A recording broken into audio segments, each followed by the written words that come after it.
Good afternoon. Afternoon. President Trump's 2020 budget, which was released today, builds upon incredible success and keeps his promises to the American people. It continues the president's pro-job creation policies, keeps taxes low, combats the opioid epidemic, protects our veterans, defends our nation, and secures our borders. Even with a strong economy, deficits are still a threat, and this budget demonstrates the president's vision to restrain Washington spending and reach a balanced budget by 2034. This is a clear roadmap for a more fiscally responsible future if Congress chooses to follow it. To talk about the president's budget proposal and take questions on the topic, I'd like to bring up Acting Director of OMB, Russ Boat. And after that, I'll be back up to take questions of the day. Thanks, Sarah. Good afternoon, everyone. Happy Budget Day. Happy Budget Day.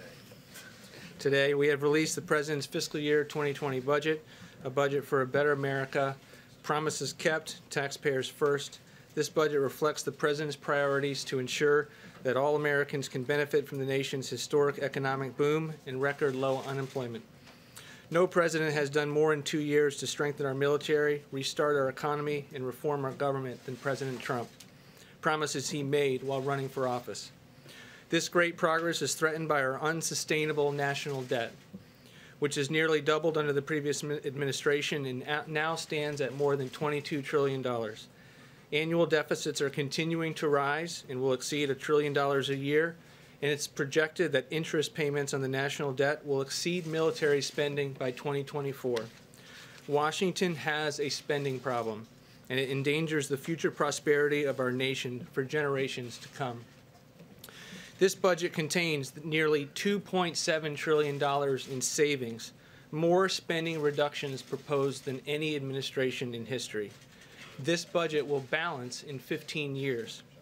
Last year, President Trump directed federal agencies to meet a target of a 5% reduction to non-defense discretionary spending.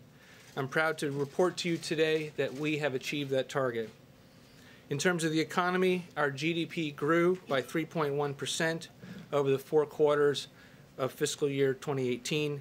While many claimed we were guilty of wishful thinking, we've met our economic forecast 2 years in a row, the first administration to ever do that.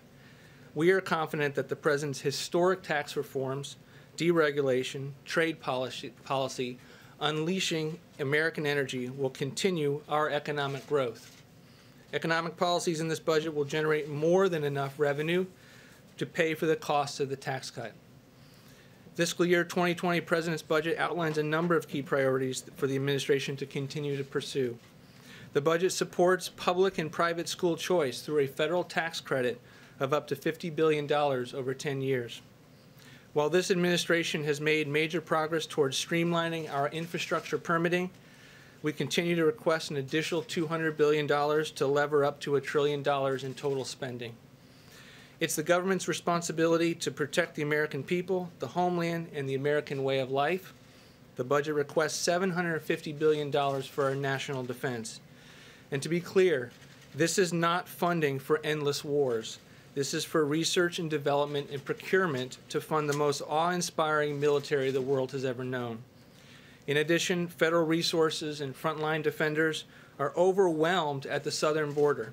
And the fiscal year 2020 budget provides sizable funding of an $8.6 billion for full completion of the wall and other border security resources.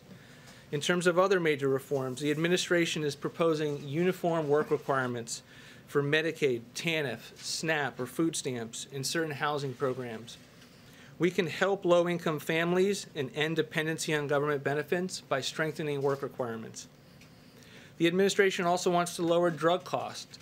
The budget proposes a drug pricing strategy that puts American patients first, promotes generics, and reduces out-of-pocket costs. This administration has also identified a number of wasteful, inefficient programs.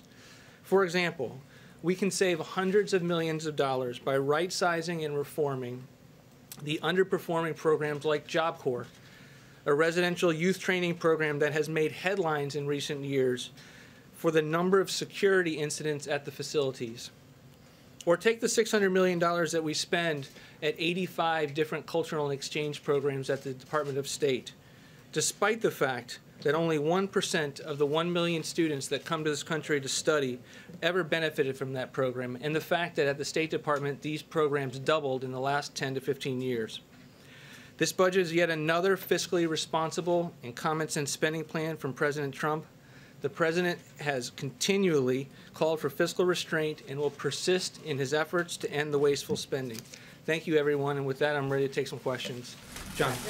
Russ, there are concerns by some budget watchdogs that money that's in the overseas contingency operations budget will end up building a barrier on the southern border. Can you allay concerns of some of these folks that none of that money would be used to build a barrier? We do not request any OCO money, overseas counterinsurgency money, for the purchasing of or for the completion of the wall. We do have emergency spending that we devote to it, and we continue to continue the military rebuild by asking for what's necessary to complete the wall. That does include military construction funding. So what we do is we both backfill in fiscal year 19 any funding that is used in military construction, and we, in fiscal year 2020, we ask for Congress to appropriate these dollars. One other question about defense, if I could, Russ. It also calls, the budget also calls for purchase of 8 F-15s, and there are concerns that you're going to lower the number of F-35s that are bought. What's the reason for buying the F-15s? We go along the lines of what the Defense Department has requested with their 5-year defense program. It's an allocation of different planes, including the F-35 and the F-18, the Super Hornets. So this is something that has been requested by the military, and we think it's something that will make sense when Congress considers it. John? Yeah, just 2 questions. One, you mentioned what the President promised during the campaign. During the campaign, he also promised that he would eliminate the national debt within 8 years. And as you know, the debt at the end of his first year was at $20 trillion. Last year it went to $21 trillion. Last month, $22 trillion. So what happened to that promise? I mean, the President has added historically large numbers to the national debt instead of keeping a promise to actually pay it off. Look, again, the last administration nearly doubled the national debt, and when this president ran for office, he made a commitment to the American people that he would attempt to tackle the debt within 8 years. This president did that the very first year that he came to office by sending forth a budget that balanced within 10 years and had more spending reductions than any in history. But he's added $2 trillion, more than $2 trillion to the national debt. He also came into office and had an economic recovery that was needed to put people back to work, get the economy going, and to rebuild the military, and had historic levels of military at $700 and $716 billion in national defense dollars. At the same time, Congress has been ignoring the president's spending reductions for the last 2 years. It's only now in our third budget that they're willing to have a conversation about the national debt. We've been trying to have it since we got to office.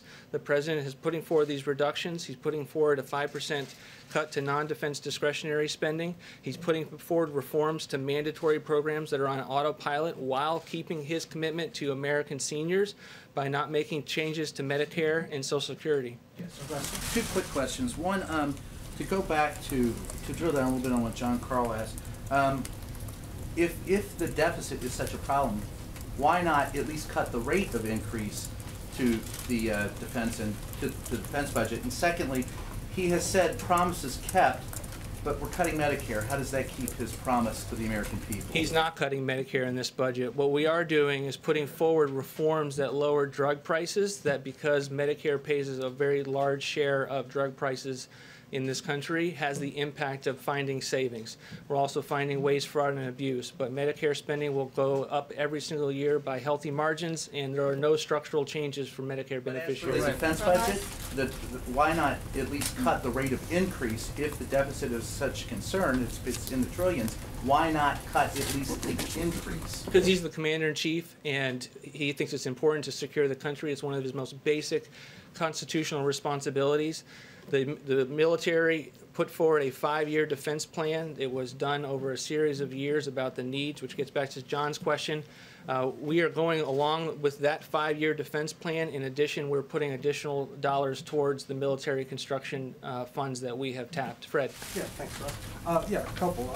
One, could you address 2 major drivers in long-term spending, which would be baseline budgeting and entitlement spending in general? And secondly, this seems maybe a little bit more ambitious in terms of savings than previous budgets you've proposed. And I wonder why that would be, since you're now dealing with a Democratic House, whereas in the past you might have been able to get more than 3. It's very in line with previous budgets. We balance in 15 years. Our first budget balanced in 10. One of the reasons that we were unable to balance quicker is because it gets harder each and every year that Congress doesn't go along with our spending reductions. You mentioned mandatory spending. It is a driver. We have more reforms than any president's budget in history. But look, what has happened for far too long is that Congress has blamed mandatory spending and then increased discretionary spending, which they have a vote on every single year by large degrees. They continue to let a paradigm exist in this country that says for every dollar in defense spending, we're going to increase non-defense spending by $1. We think we need to break that paradigm. We don't think that that paradigm allows us to be able to get our fiscal house in order. Thanks, Russ. Realistically, the administration is not going to get $8.6 billion for wall funding through this budget. Are there other executive actions that you have been looking at in order to pursue, but despite the national emergency being declared and the Treasury asset forfeiture and the drug enforcement dollars, that you could use in order to continue to fill the additional funding that you say is necessary for the wall? Right now, we are focused on spending the money that Congress gave us in the last appropriations bill and the money that we have identified as part of declaring a national emergency and spending that well. And this $8.6 billion is geared towards what we would need in addition to complete that wall. Russ, I mean, I know this administration has talked about the importance of infrastructure, and you propose a $200 billion infrastructure this year. But last year there were cuts to other programs that would have caused a net decrease to infrastructure spending. So would there be a net increase in infrastructure spending under this budget? What most people refer to when they look and make that assertion is they're looking at the fact that the trust fund doesn't have enough revenues coming into it. This budget looks at the baseline and assumes that that's to be the case, but we are totally ready and willing to talk with Congress about how to ensure that there's additional dollars in the federal trust fund and to put forward additional $200 billion in new investment to make sure that it's not just a surface transportation bill, that when we need money for broadband or other infrastructure, that is also something that we can pursue. Yes, thanks. So it sounds like you're saying that the administration needed to take on deficit spending the first couple of years because the economy needed the kick, but we also hear from the administration that this is an economy that is roaring right now. So with that being the premise, how do you square having deficits in 2019, 2020, 21, and 2022, 4 years going forward of $1 trillion+ deficits? How is that fiscal conservatism? I wouldn't say that we needed deficits to get the economy starting. I would say that we put forward spending reductions that were aimed at a balanced budget, and we have each and every year. We do have large deficits. That's why we're here transparently saying that we have a problem as a country. It takes a long time to get out of that mess. We came into office and faced $10.5 trillion right off the bat. And instead of being with us and considering our proposals and allowing us to make the factual case for why the American people would be better off under these reforms, Congress just hasn't been willing to play ball, even though they have the power of the purse. It seems like, Russ, just to pick up on that real quick, it seems like one of the ways you're trying to go at it is by reducing non-defense discretionary spending. Defense spending over the next 10 years, $7.7 trillion, but non-defense discretionary, $5 trillion. Do you really believe that Congress is going to yank spending down that significantly over the next decade?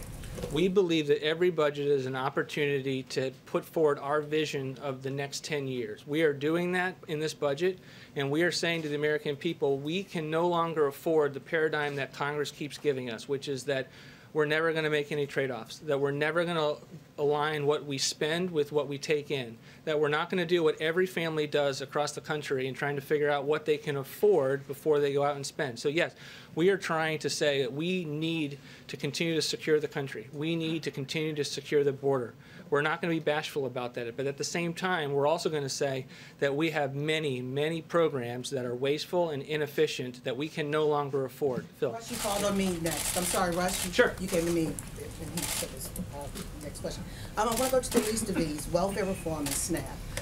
How much money is proposed for welfare, for this Welfare to Work initiative with job training, and also with SNAP? What are the lessons learned that you're trying to, I guess, reshape this harvest box proposal? Because it came under great criticism before, and now you're proposing it again. Could you talk about those two issues? It did receive criticism, but we thought those criticisms were unmerited, and we're not going to walk away from the proposal as it pertains to the harvest box. Look, we think there's nothing wrong with putting forward a reform that says, in addition to your normal food stamp spending that benefits that you would get at the retail, that you would get a harvest box that allows you to get a more balanced meal and to save money to the taxpayers at the same time. In terms of work requirements, it's something that has long been viewed as a success since the 1990s. We expand on it. It is something that we have long viewed as important to be able to take the same principles of reducing dependency that we saw in TANF and then apply them to housing and to food stamps and to Medicaid. But there's some people, there's some people that slip through the cracks, and they may need job training. Are there funds proposed for job training if you're going to do this welfare to work initiative? Absolutely. The Department of Labor receives an adequate amount of funding in an era where we have $1 trillion deficits. There will be many, many workforce development programs that are funded as part of this budget. A lot of the discussion has been about. A lot of the discussion has been in terms of the federal debt, but can you address the federal unfunded liabilities? Where does that number stand right now, and what does this budget do to address, that much larger number? Look, we have a lot of debts as a country. We're trying to take it on head on. We're trying to say that $22 trillion is not acceptable, that we can't go forward with $1 trillion every single year, and that the way to start doing that is to pursue the types of reforms where we think that the American people will have an opportunity to see how their lives would be better off under our proposals. We do that in federal retirement benefits. We do that in student loans. We do that in welfare reforms. We think that in each one of these scenarios, we're going to be able to encourage the kind of conversation that allows us to get our house in order. Thank you. Thank you, Russ. Lastly, quick comment. We extend our prayers to the loved ones and friends and family of those killed in the tragic crash of Ethiopian Airlines Flight ET-302. At least 8 U.S. citizens were among the victims. We are working with the government of Ethiopia and Ethiopian Airlines to offer all possible assistance. With that, I will take your question. John. Sarah, the president said that Democrats hate Jewish people, according to a recent report. We've also seen him tweet in the last couple of days that Democrats are the, quote, anti-Jewish party. Does the president really believe Democrats hate Jews? Look, the president's been an unwavering and committed ally to Israel and the Jewish people. And frankly, the remarks that have been made by a number of Democrats and failed to be called out by Democrat leadership is frankly abhorrent, and it's sad, and it's something that should be called by name. It shouldn't be put in a watered-down resolution. It should be done the way the Republicans did it when Steve King made terrible comments. We called it out by name, we stripped him of his committee memberships, and we'd like to see Democrats follow suit. But first of all, you mentioned Steve King. The president, correct me if I'm wrong, has not condemned Steve King. What he said, praising white supremacy. Has the president publicly come out and said anything to criticize or condemn? I speak on behalf of the president on a number of topics, and I've talked about that a number of times, and I'd refer you back to those comments where I used words like abhorrent and unacceptable. John? We're getting some word that the president plans to nominate Patrick Shanahan later this week to be the Secretary of Defense, elevating him from the acting position. Can you tell us whether or not that is going to happen? I'm not going to make any personnel announcements at this time. I can tell you that the president has a great deal of respect for acting Defense Secretary Shanahan. He likes him, and when the president's ready to make an announcement on that front, he certainly will. There are a lot of actings in the administration these days. Any possibility of removing acting from Mick Mulvaney's title? Certainly a lot of possibility there. Some of the reason that we have actings is because we're waiting on the confirmation process, at least for a couple of those folks, and we hope that that moves forward quickly. Sure. Sarah, I wanted to follow up on what the latest with China is. Has the president made an offer for a Mar-a-Lago date? And there's also some reports that the Chinese feel the president's an unreliable negotiating partner after walking out on the North Korea talks. Start with the first one. In terms of whether or not we have a date set, not yet. We're continuing in negotiations with China. When we have an announcement for the two leaders to sit down, we'll certainly let you know. And what would you say to the concerns by the Chinese that the president's an unreliable negotiating partner after the talks with North Korea broke down and he walked away? I would say that's absurd. The president's going to make a deal if it's a good deal. He's going to make a deal if it's in the best interest of America. And if he doesn't feel like it's a good deal, it's not worth just signing a piece of paper. And the president didn't feel like what was on the table was enough. The president's 100% committed to denuclearization of the peninsula, and he's going to make sure that whatever we do furthers that process. We'll see what happens with North Korea the same way we're going to see what happens in the negotiations with China. They're ongoing, and the president's going to make sure whatever deal we get is in our best interest, that it's fair and reciprocal trade, that it protects our intellectual property, and that it actually has safeguards to make sure that the Chinese follow through with whatever commitments that they make. Blake? Sarah, picking up on that, does the president have any plans to speak with President Xi over the phone? I'm not aware of any scheduled calls, but if we have any, we'll certainly keep you posted. Is that the most likely step here, that they speak on the phone beforehand, or is it possible that these two still meet at the end of the month or the beginning? We're going to keep everything on the table. Again, negotiations are ongoing. The president's team, as well as the Chinese delegation, continue conversations, and when they feel like it's time for the two leaders to sit down, we'll make that happen. Francesca? Thanks, Sarah. I have a news of the day question, but I didn't get asked my budget question before, so can I try You missed on a that big one? moment. I The did. guy with Well, all the maybe I'll still details. have it. All right. So in the budget, the way that I see it, and there's a lot of pages to go through, it keeps referring to Western Hemisphere with regards to foreign aid spending, but nothing specifically about Central America. The president has said that he wants to cut money to Central America. In fact, he could cut it all. Is that in the budget? I don't have any specific update on that front. I don't think there's a different policy. On the news today, the big vote's coming up this week in the Senate on the resolution with regards to the national emergency. What is the president doing to stop a rebellion among Republican senators? We know that a rising number, it's been reported as many as 10 or 15 could vote against that. What's the president doing about that? He's doing his job. He's doing what Congress should be doing. He took an oath of office, and he has a constitutional duty to protect the people of this country.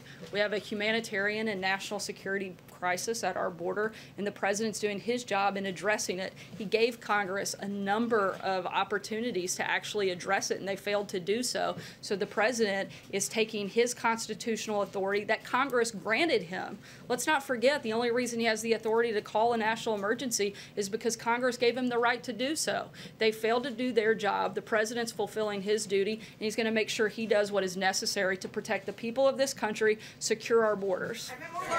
Calls or meetings that he might be taking with senators who he believes could be voting for that resolution. Certainly, we talk to a number of members every single day, certainly at the presidential and the staff level, and we're going to continue to engage with them in this process. Sarah, what is the administration specifically doing to look into Secretary Acosta's role in the secret plea deal for Jeffrey Epstein?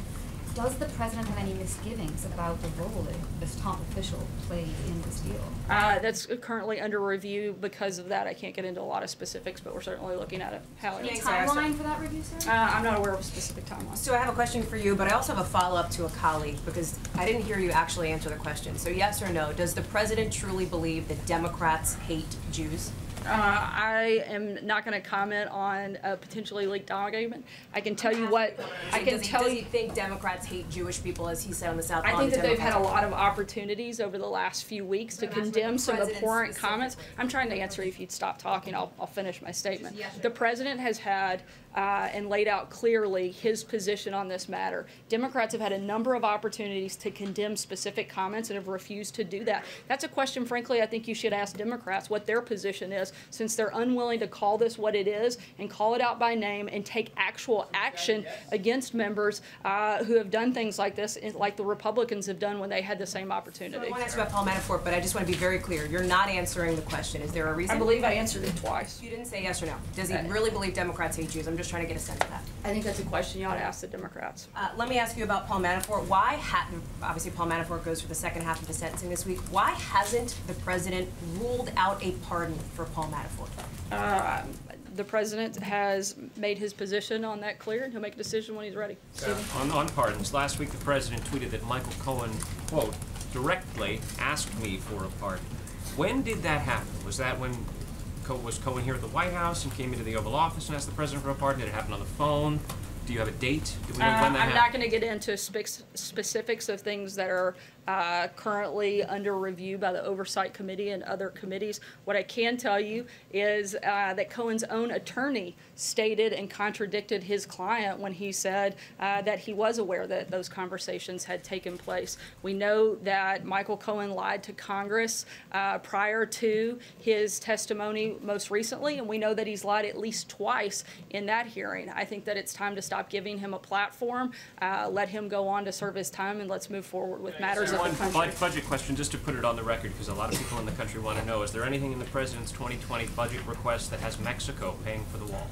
As the president has stated a number of times through the USMCA trade deal that we look forward to getting passed soon, that'll be part of how that takes place. John? Thank you, Sarah. Two brief questions. Following up on John's personnel question, does the president have full confidence in Secretary Acosta, or is the Labor Secretary possibly leaving? I'm not aware of any personnel changes, but again, those things are currently under review. When we have an update, I'll let you know. The other question is the president in discussion about signing an executive order to undo Executive Order 13166, President Clinton's executive order. I was going to say, I hope you tell me what that one is. Yeah. President Clinton's executive order 19 years ago requiring multiple languages. A new executive order, I am told, would make English the official language in government. I'm not aware of a specific executive order that's been drafted, but that is the position of the White House. Jim? Yes, did the president ask Gary Cohn to intervene or block AT&T's merger with Time Warner? I'm not aware of any conversations around that matter. And just to get back to John and Hallie's question about the president's comments about Democrats and Jewish people, isn't that kind of rhetoric just sort of beneath everybody? And do you think that the president has thought at all going into this 2020 campaign that the rhetoric just needs to be lowered?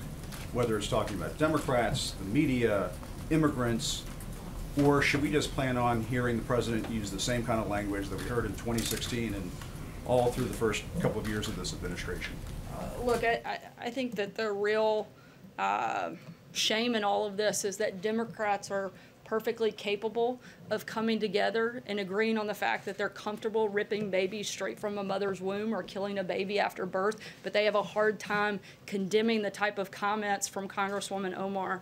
I think that is a great shame. The president has been clear on what his position is, certainly what his support is for the people and the community of Israel.